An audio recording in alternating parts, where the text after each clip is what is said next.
Nosotros sabíamos cuál era el final, y unos 15 días antes, le mandamos un expediente, tanto de la isla como del continente, diciéndole que si no había un cambio de actitud en lo que estaban haciendo las Fuerzas Armadas, el final era predecible. Por más que nosotros nos sacrificáramos,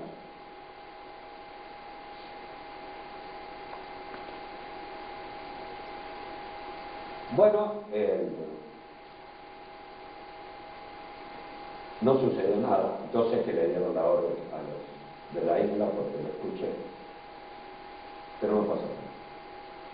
El asunto fue que me vuelve a hablar castellano y me dice: señor, mire, los ingleses han cambiado de opinión y le piden su palabra de honor textual, esto es histórico, le piden su palabra de honor que usted no va a atacar más. No le dije: espera un momento, yo voy a ver qué pasó. Esto no es así. Entonces me senté con Camlor a conversar qué podíamos hacer. Y llegamos a la conclusión que ya, habiéndose rendido Malvinas, ya habían entregado el armamento y todo lo demás, seguir peleando, y siguieron viviendo aquí que no tenía propósito. Entonces le di mi palabra de honor que me iba a atacar. Ese hecho tiene una cuestión histórica tremenda, porque los ingleses reconocieron en la Fuerza Aérea el enemigo.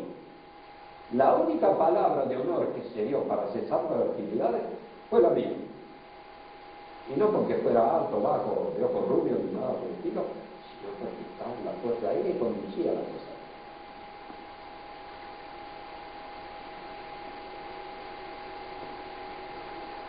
El único enemigo y la orden que tenía Woodward cuando empieza el desembarco era neutralizar la Fuerza Aérea Argentina, así tuvieran que bombardear las bases,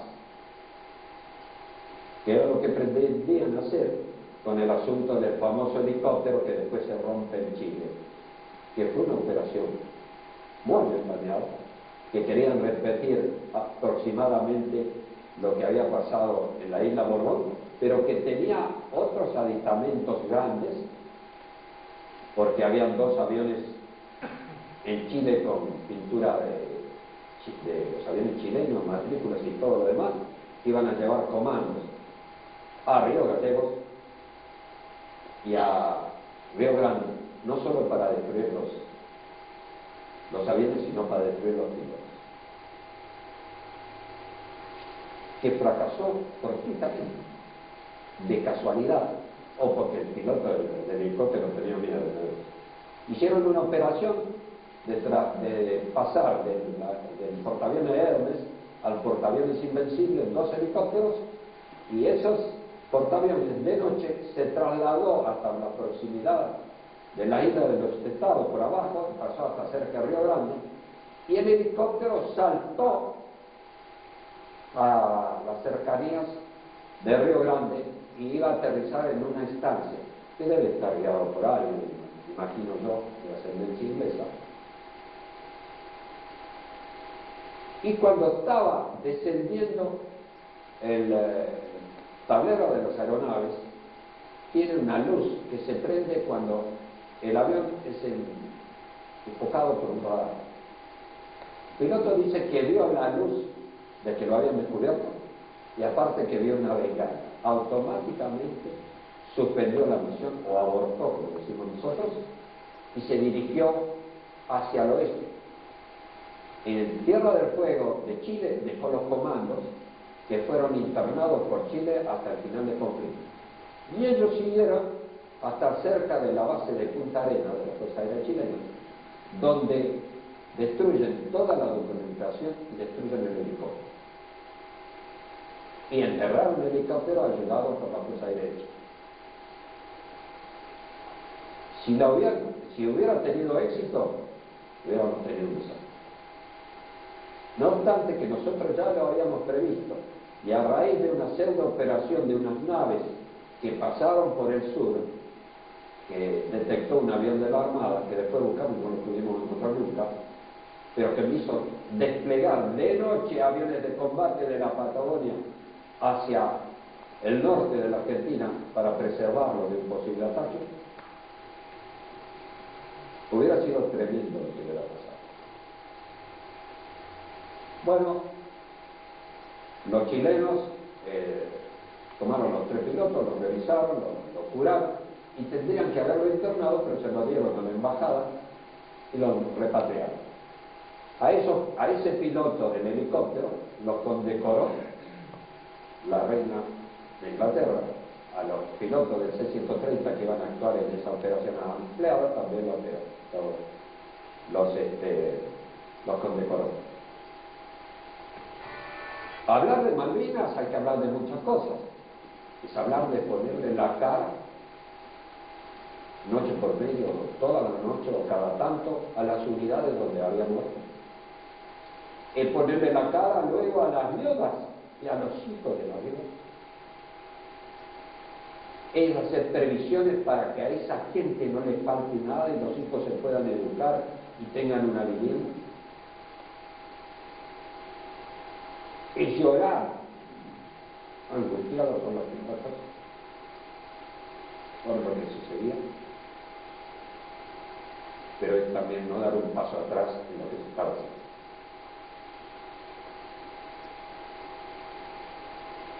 No puedo decir que me siento honrado de haber desempeñado ese puesto. Tenía que hacerlo y lo hice. Porque murió muchísima gente que yo quería. Por una estupidez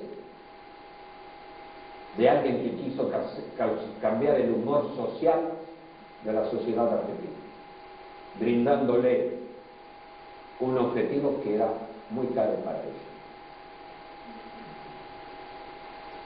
No sé si decirlo bastante claro, tal vez un poco corto, pero hablar del conflicto en Malvinas día por día, de lo que sucedió, de los inconvenientes que habían, de los choques,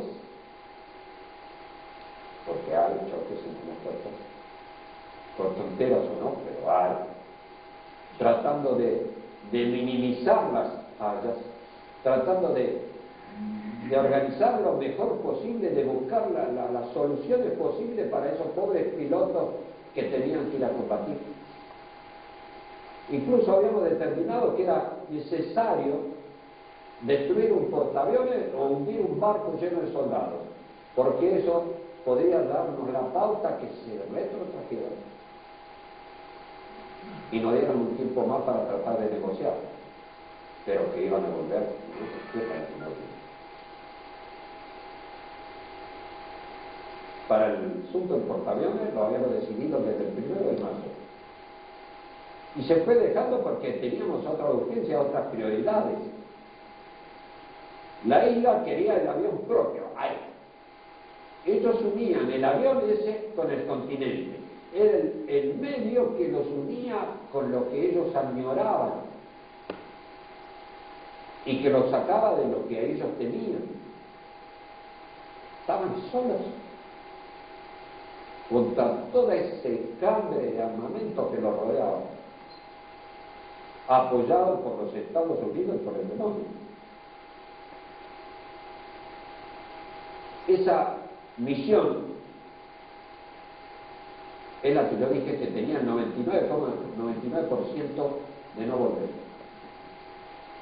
Porque había que ir a buscar ese barco al medio de la flota inglesa rodeado por escoltas.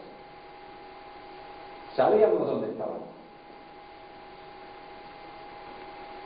Y analizamos los distintos tipos de aviones que teníamos y llegamos a la conclusión que los únicos aviones que podían hacerlo eran los A4C, KF-4C, por la autonomía, no del combustible, porque eso se lo dábamos con reabastecimiento en vuelo, sino de oxígeno.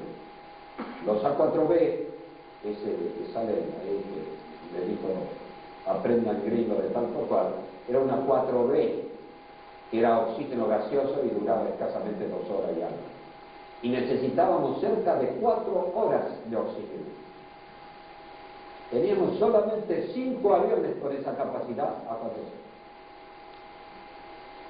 Pero había que hablar con los pilotos, había que hablar con la base, y me trasladé a la base, a hablar con ellos, a decirles la necesidad que teníamos que esa operación se realizara. Que no quería designar yo los pilotos, que si me obligaban los iba a designar, que le daba la posibilidad que fueran ellos los que se eligieran, lo que hicieron. Se eligieron ellos. Los 4 pilotos que fueron, había un quinto que era alternativo, fueron voluntarios, uno de los cuales que murió, Vázquez, había tenido 2 o 3 días antes una bastante brava que llegó al continente colgado de un C-130 que fue a la isla a buscar, porque tenía tanto agujero que perdía por todos lados. Es decir, ese desinterés por la vida propia, ese desinterés hasta por la familia, en beneficio de lo que ellos creían que era su país, al que no le pedían nada, solamente que nos respetara, que nos tuviera en cuenta, yo creo que merece mucho. Y no eran esos solos, todos los hijos. Inclusive la gente de la fuerza que luchó en Malvinas. Lo hizo con todo. En ese aspecto yo me siento honrado de haber tenido contacto, haber conducido y haber adscrito esa gente que hizo posible que nuestro país tuviera honor. Porque sí. La conclusión fue que lo que me dijo Monseñor Bonamí, que esa gente no iba a pelear.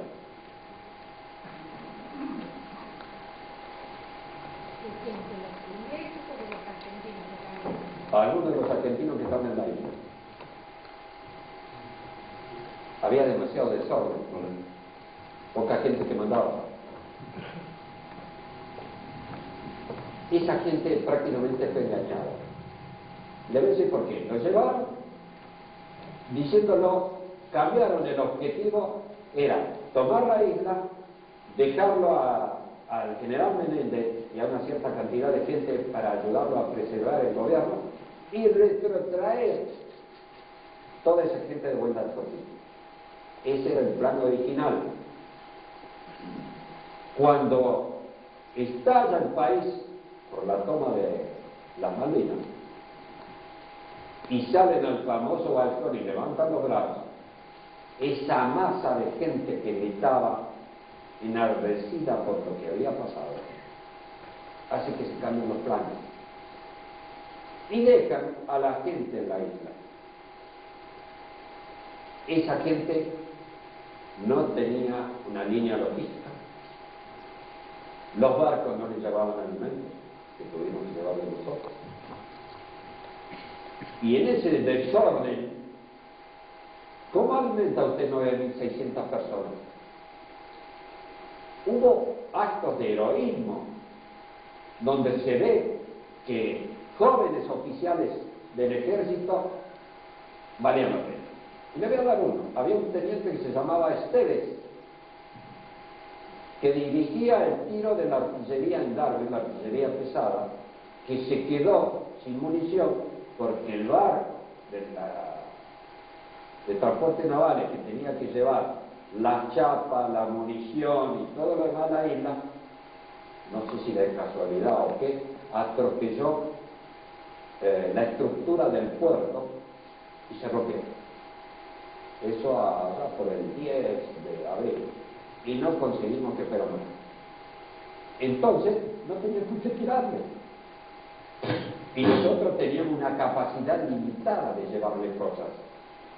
Por ejemplo, un cañón de 155 milímetros que le llevé me ocupaba todo el avión. Con tal mala suerte que la munición que me dieron no servía.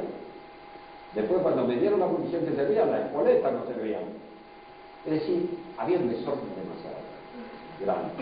Entonces, ante eso que yo percibí, y que percibió que Villarejo